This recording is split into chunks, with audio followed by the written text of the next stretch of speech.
लक्ष्य पूरा होगा या नहीं, ये सोचे बिना हमें सिर्फ बेहतर से बेहतर कोशिश करनी चाहिए। महाभारत का प्रसंग जो बताता है कर्मों का फल इंसान के हाथ में नहीं है। किसी भी काम की शुरुआत में ये नहीं सोचना चाहिए कि सफलता मिलेगी या नहीं, लक्ष्य पूरा होगा या नहीं, क्योंकि कर्मों की सफलता या असफलता इंसान के हाथ में नहीं है। महाभारत में श्री कृष्ण ने अर्जुन को यही उपदेश दिया था कि तुम सिर्फ कर्म करो, फल की इच्छा मत करो। जो लोग धर्म के अनुसार कर्म करते हैं उन्हें सफलता जरूर मिलती है। ये बात महाभारत के एक प्रसंग से समझ सकते हैं। श्री कृष्ण ने अर्जुन को समझाया, तुम सिर्फ बेहतर कोशिश करो। दुर्योधन सभी पांडवों को मार देना चाहता था, इसीलिए उसने लाक्षागृह में पांडवों को मारने की योजना बनाई। लाक्षागृह के षड्यंत्र से किसी तरह सभी पांडव बच गए और वेश बदलकर वन में रहने लगे। उस समय राजा द्रुपद ने राजकुमारी द्रौपदी का स्वयंवर आयोजित किया था। इस आयोजन में पांडव में भी ब्राह्मणों के वेश में पहुंच गए। स्वयंवर में श्री कृष्ण भी मौजूद थे और वे ब्राह्मण रूप में सभी पांडवों को पहचान गए। स्वयंवर में शर्त रखी गई थी कि योद्धा को भूमि पर रखे पानी में देखकर छत पर घूम रही मछली की आंख पर निशाना लगाना है। जो योद्धा इस शर्त को पूरी कर देता उससे द्रौपदी का विवाह होना था। जब अर्जुन इस प्रतियोगिता में शामिल होने पहुंचे तो श्री कृष्ण ने उन्हें समझाया कि मछली की आंख में निशाना कैसे लगाना है। श्री कृष्ण ने अर्जुन को पूरी विधि समझा दी। श्री कृष्ण की बातें सुनकर अर्जुन ने कहा कि अगर सब कुछ मुझे ही करना है तो आपकी क्या जरूरत है। श्री कृष्ण बोले कि तुम सिर्फ वह करो जो तुम्हारे वश में है और मैं वह करूंगा जो तुम्हारे वश में नहीं है, यानी मैं हिलते हुए पानी को स्थिर करूंगा ताकि तुम्हें निशाना लगाने में परेशानी न हो। तुम सिर्फ बेहतर से बेहतर करने की कोशिश करो। श्री कृष्ण की बात मानकर अर्जुन ने बेहतर कोशिश की और उसने मछली की आंख में निशाना लगा दिया। इस प्रसंग की सीख यह है कि हमें अच्छी से अच्छी कोशिश करनी चाहिए। कर्म करते समय फल की इच्छा नहीं करनी चाहिए। अगर फल हमारे पक्ष में नहीं आता है तो निराशा का सामना करना पड़ता है। अपना काम पूरी ईमानदारी से करेंगे तो सफलता जरूर मिलती है। गीता सार, जो लोग भय, क्रोध जैसी बुराइयों से दूर रहते हैं उन्हें मिलती है भगवान की कृपा। श्री कृष्ण ने अर्जुन को बताया कि कर्म योग ये दिव्य ज्ञान तुमसे पहले मैं सूर्य को दे चुका हूँ। श्रीमद् भगवद गीता के चौथे अध्याय के पहले श्लोक में श्री कृष्ण अर्जुन से कहते हैं कि तुमसे पहले मैंने कर्म योग का ये दिव्य ज्ञान सूर्य को दिया था। सूर्य ने अपने पुत्र वैवस्वत मनु से कहा और मनु ने अपने पुत्र राजा इक्ष्वाकु को बताया था। इस तरह ये ज्ञान ऋषियों तक पहुंचा, लेकिन बहुत समय बीत जाने की वजह से मनुष्य लोक में ये ज्ञान लुप्त हो गया है। तू मेरा भक्त है और सखा है, इसीलिए मैं ये ज्ञान तुझे फिर से दे रहा हूँ। श्री कृष्ण की ये बातें सुनकर अर्जुन ने पूछा कि आपका जन्म तो अभी हुआ है, सूर्यदेव का जन्म तो बहुत पहले हो चुका है, तो ये बात मैं समझ नहीं पा रहा हूँ। आपने सूर्यदेव को ये ज्ञान कैसे दिया? अर्जुन का प्रश्न सुनकर भगवान श्री कृष्ण कहते हैं कि मेरे और तेरे बहुत से जन्म हो चुके हैं। मैं उन सभी जन्मों के बारे जानता हूँ, लेकिन तू नहीं जानता। मैं अजन्मा हूँ, अविनाशी हूँ। जब जब धरती पर धर्म घटता है और अधर्म बढ़ता है तो मैं अपनी योग माया से प्रकट होता हूँ। मैं मेरे भक्तों की, संतों की रक्षा के लिए और पापियों का अंत करने के लिए अवतार लेता हूँ। जो भक्त मेरे रहस्यों को समझ लेता है उसे मेरी कृपा मिल जाती है और फिर उसकी आत्मा फिर से जन्म नहीं लेती है। जो लोग भय और क्रोध जैसी बुराइयों से दूर रहते हैं उन पर मेरी विशेष कृपा रहती है। जो भक्त जिस तरह मेरी कृपा चाहता है मैं उसी तरह उन पर कृपा करता हूँ, क्योंकि सभी मनुष्य मेरे ही मार्ग का अनुसरण करते हैं। मनुष्य लोक में कर्म ही प्रधान है। जो लोग कर्म करते रहते हैं, अपने कर्तव्य से पीछे नहीं हटते हैं, उन्हें ही सिद्धि यानी सफलता मिलती है। इसीलिए हर व्यक्ति को अपने कर्म करते रहना चाहिए। कर्मों के प्रभाव से मनुष्य का कल्याण हो सकता है। भी पढ़े। कंफ्यूजन न केवल आपको कमजोर करता है, बल्कि हार का कारण बन सकता है। लाइफ मैनेजमेंट की पहली सीख, कोई बात कहने से पहले ये समझना जरूरी है कि सुनने वाला कौन है। जब कोई आपकी तारीफ करे तो यह जरूर देखें कि उसमें सच्चाई कितनी है और कितना झूठ है। आज का जीवन मंत्र, अकेली महिला समाज में असुरक्षित क्यों है? क्यों नारी देह आकर्षण, अधिकार और अपराध का शिकार बनती जा रही है? कार्तिक मास आज से जीवन के 3 खास पहलुओं को पूरी तरह से जीने का महीना है। कार्तिक दीपावली के 5 दिन 5 भावनाओं के प्रतीक हैं। जो कार्य में निष्क्रियता और निष्क्रियता में कार्य देखता है, वह एक बुद्धिमान व्यक्ति है। मैं धरती की मधुर सुगंध हूँ, मैं अग्नि की ऊष्मा हूँ, सभी जीवित प्राणियों का जीवन और सन्यासियों का आत्मसंयम हूँ। तुम उसके लिए शोक करते हो जो शोक करने के योग्य नहीं है, और फिर भी ज्ञान की बातें करते हो। बुद्धिमान व्यक्ति ना जीवित और ना ही मृत व्यक्ति के लिए शोक करते हैं। कभी ऐसा समय नहीं था जब मैं, तुम या ये राजा महाराजा अस्तित्व में नहीं थे। ना ही भविष्य में कभी ऐसा होगा कि हमारा अस्तित्व समाप्त हो जाए। कर्म मुझे बांधता नहीं, क्योंकि मुझे कर्म के प्रतिफल की कोई इच्छा नहीं। हे अर्जुन, हम दोनों ने कई जन्म लिए हैं। मुझे याद है, लेकिन तुम्हें नहीं।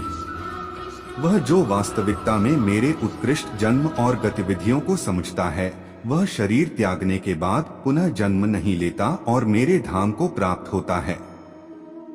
अपने परम भक्तों, जो हमेशा मेरा स्मरण या एक चित्त मन से मेरा पूजन करते हैं, मैं व्यक्तिगत रूप से उनके कल्याण का उत्तरदायित्व लेता हूँ।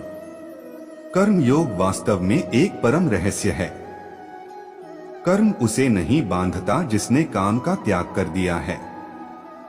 बुद्धिमान व्यक्ति को समाज कल्याण के लिए बिना आसक्ति के काम करना चाहिए।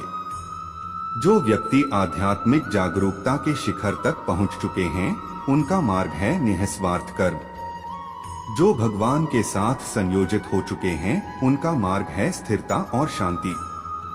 यद्यपि मैं इस तंत्र का रचयिता हूँ, लेकिन सभी को यह ज्ञात होना चाहिए कि मैं कुछ नहीं करता और मैं अनंत हूँ। मनुष्य के विनाश का कारण बनती है ये एक चीज, गीता में श्री कृष्ण ने बताई हैं ये बातें। गीता का ज्ञान कृष्ण ने महाभारत युद्ध के दौरान अर्जुन को दिया था। गीता की बातें मनुष्य के लिए कल्याणकारी हैं। इसमें श्री कृष्ण ने बताया है कि मनुष्य का विनाश कब होने लगता है। श्रीमद् भागवत गीता का उपदेश भगवान श्री कृष्ण ने अर्जुन को दिया था। यह एकमात्र ऐसा ग्रंथ है जो मनुष्य को जीने का सही ढंग बताता है। गीता जीवन में धर्म, कर्म और प्रेम का पाठ पढ़ाती है। श्रीमद् भागवत गीता का ज्ञान मानव जीवन के लिए बहुत उपयोगी माना गया है। गीता संपूर्ण जीवन दर्शन है और इसका अनुसरण करने वाला व्यक्ति सर्वश्रेष्ठ होता है। श्रीमद् भागवत गीता में भगवान कृष्ण के उपदेशों का वर्णन है जो उन्होंने महाभारत युद्ध के दौरान अर्जुन को दिए थे। गीता की बातों को जीवन में अपनाने से व्यक्ति को खूब तरक्की मिलती है। गीता में श्री कृष्ण ने बताया है कि मनुष्य का विनाश कब होने लगता है। गीता में श्री कृष्ण कहते हैं कि मनुष्य को कभी भी अहंकार नहीं करना चाहिए। अहंकार मनुष्य से वह सब करवाता है जो उसके लिए सही नहीं है। अंत में यह अहंकार ही उसके विनाश का कारण बनता है। इसलिए जीवन में जितना जल्दी हो सके अपना अहंकार त्याग देना चाहिए। गीता में श्री कृष्ण कहते हैं कि किसी भी इंसान का पतन उस समय शुरू हो जाता है जब वो अपनों को गिराने की सलाह गैरों से लेना शुरू कर देता है। गीता में लिखा है, सरल व्यक्ति के साथ किया गया छल आपकी बर्बादी के सारे द्वार खोल देता है। चाहे आप कितने भी बड़ी शतरंज के खिलाड़ी क्यों ना हो, लेकिन सरल व्यक्ति के साथ किए गए छल के परिणाम आपको भुगतने ही पड़ेंगे। श्री कृष्ण कहते हैं कि इस धरती पर कर्मों की चपेट से न तो कोई बचा है और न ही बचेगा। जिसने जैसा किया है उसे वैसा भरना ही होगा। आज नहीं तो कल उसके कर्म उसके सामने जरूर आएंगे। श्री कृष्ण के अनुसार किसी का साथ ना मिलने पर कभी भी निराश नहीं होना चाहिए, क्योंकि कोई दे या ना दे, ईश्वर हर मुश्किल घड़ी में साथ देता है। गीता में श्री कृष्ण कहते हैं कि जब अत्याचारों को मुस्कुराकर सहा जाता है तो उस इंसान का बदला भगवान स्वयं लेते हैं। इसलिए किसी भी परिस्थिति में मुस्कुराना नहीं छोड़ना चाहिए। खुद पर नियंत्रण है बेहद जरूरी। डर लगने में कोई बुराई नहीं है, लेकिन उस डर को कभी भी खुद पर हावी न होने दें। खुद पर काबू रखकर ही सफलता को पाना संभव है। व्यक्ति का मस्तिष्क तभी तक उसका मित्र है जब तक वह उसके नियंत्रण में है। जब आपका दिमाग आपके नियंत्रण से बाहर हो जाता है तो वही उसका सबसे बड़ा शत्रु भी बन जाता है। इसीलिए जब तक आप सही है और जीवन में कोई गलती नहीं करते हैं तो आप किसी से बिल्कुल भी न डरे। भगवान गीता के अनुसार किसी भी व्यक्ति को खुद से बेहतर कोई नहीं जान सकता। इसलिए स्वयं का आकलन करना बेहद जरूरी है। हम लोगों को हमेशा लगता है कि वो काम नहीं कर सकते हैं जो कोई दूसरा करता है। गीता के अनुसार जो भी व्यक्ति अपने गुणों और कमियों को जान लेता है वह अपने व्यक्तित्व का निर्माण करके हर काम में सफलता प्राप्त कर सकता है।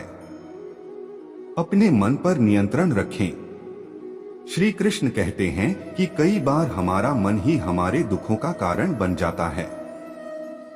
गीता के अनुसार जिस व्यक्ति ने अपने मन पर काबू पा लिया, उसे नियंत्रण करने की कला सीख लिया है, तो वह मन में पैदा होने वाली बेकार की चिंताओं और इच्छाओं से भी दूर रहता है।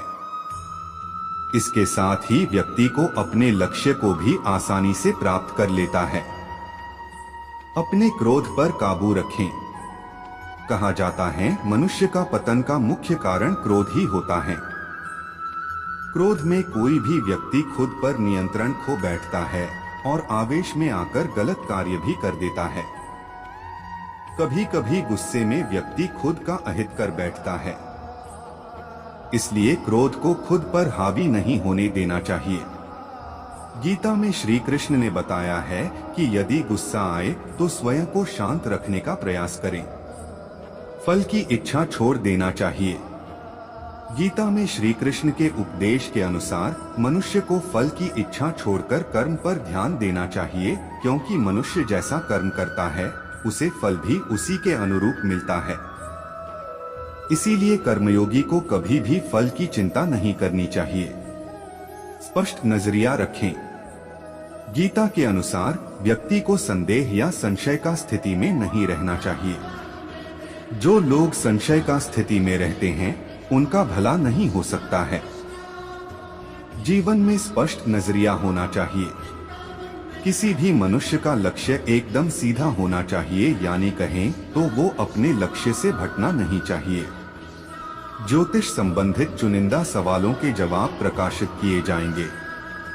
ज्योतिष शास्त्र में कई ऐसे उपाय बताए गए हैं जिन्हें करने से जीवन की हर परेशानी दूर की जा सकती है।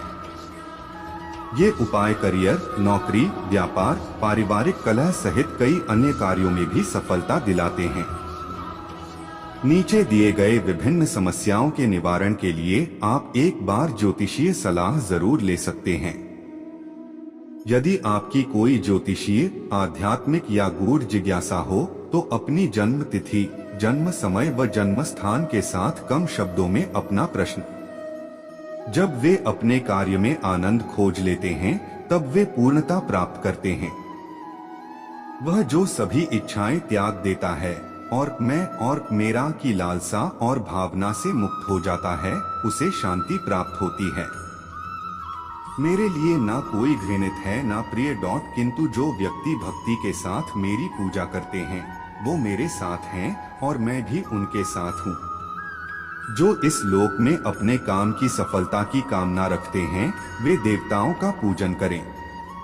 मैं ऊष्मा देता हूँ, मैं वर्षा करता हूँ और रोकता भी हूँ, मैं अमरत्व भी हूँ और मृत्यु भी। बुरे कर्म करने वाले सबसे नीच व्यक्ति जो राक्षसी प्रवृत्तियों से जुड़े हुए हैं और जिनकी बुद्धि माया ने हर ली है वो मेरी पूजा या मुझे पाने का प्रयास नहीं करते। जो कोई भी जिस किसी भी देवता की पूजा विश्वास के साथ करने की इच्छा रखता है मैं उसका विश्वास उसी देवता में दृढ़ कर देता हूँ। हे अर्जुन, मैं भूत, वर्तमान और भविष्य के सभी प्राणियों को जानता हूँ किंतु वास्तविकता में कोई मुझे नहीं जानता। स्वर्ग प्राप्त करने और वहाँ कई वर्षों तक वास करने के पश्चात एक असफल योगी का पुण्य एक पवित्र और समृद्ध कुटुंब में जन्म होता है। केवल मन ही किसी का मित्र और शत्रु होता है। मैं सभी प्राणियों के हृदय में विद्यमान हूँ। ऐसा कुछ भी नहीं, चेतन या अचेतन, जो मेरे बिना अस्तित्व में रह सकता हो। वह जो मृत्यु के समय मुझे स्मरण करते हुए अपना शरीर त्यागता है वह मेरे धाम को प्राप्त होता है, इसमें कोई संशय नहीं है। वह जो इस ज्ञान में विश्वास नहीं रखते मुझे प्राप्त किए बिना जन्म और मृत्यु के चक्र का अनुगमन करते हैं। जब कोई झूठा आरोप लगे तो धैर्य न छोड़े। द्वारका में एक सूर्य भक्त था सत्राजित। उसे सूर्य देव ने स्यमंतक नाम की चमत्कारी मणि दी थी। ये मणि रोज 20 तोला सोना उगलती थी। एक दिन श्री कृष्ण ने सत्राजित से कहा कि आप ये मणि राजकोष में देंगे तो इससे मिले धन से प्रजा की अच्छी देखभाल हो सकेगी। सत्राजित ने श्री कृष्ण को मणि देने से मना कर दिया। इस घटना के कुछ दिन बाद सत्राजित के भाई प्रसेनजित ने मणि चुरा ली। प्रसेनजित मणि लेकर जंगल में भाग गया। जंगल में एक शेर ने प्रसेनजित को मार दिया और खा गया। मणि जंगल में ही गिर गई। सत्राजित को जब प्रसेनजित और अपनी मणि नहीं मिली तो उसने श्री कृष्ण पर आरोप लगा दिया कि कृष्ण ने ही मेरी मणि चुराई है और मेरे भाई की हत्या कर दी है। श्री कृष्ण पर चोरी और हत्या का कलंक लग गया। श्री कृष्ण ने उस समय क्रोध नहीं किया, धैर्य बनाए रखा और इस आरोप को गलत साबित करने के लिए जंगल की ओर चल दिए। जंगल में श्री कृष्ण को शेर के पैरों के निशान दिखे और निशान के पास हड्डियों का ढेर दिखा। श्री कृष्ण समझ गए कि प्रसेनजित को शेर ने मार दिया है और मणि यहीं कहीं गिर गई है। श्री कृष्ण मणि खोजते हुए एक गुफा में पहुंच गए। गुफा में जामवंत रहते थे। श्री कृष्ण ने मणि मांगी तो जामवंत नहीं दी। इसके बाद दोनों का युद्ध हुआ। युद्ध में श्री कृष्ण जीत गए। जामवंत समझ गए कि ये भगवान श्री राम के ही अवतार हैं। इसके बाद जामवंत ने मणि श्री कृष्ण को दे दी और अपनी पुत्री जामवंती का विवाह भी भगवान के साथ कर दिया। द्वारका लौटकर श्री कृष्ण ने वह मणि जामवंत से लेकर सत्राजित को दे दी और पूरी सच्चाई बता दी। सत्राजित को अपनी गलती पर बहुत पछतावा हुआ।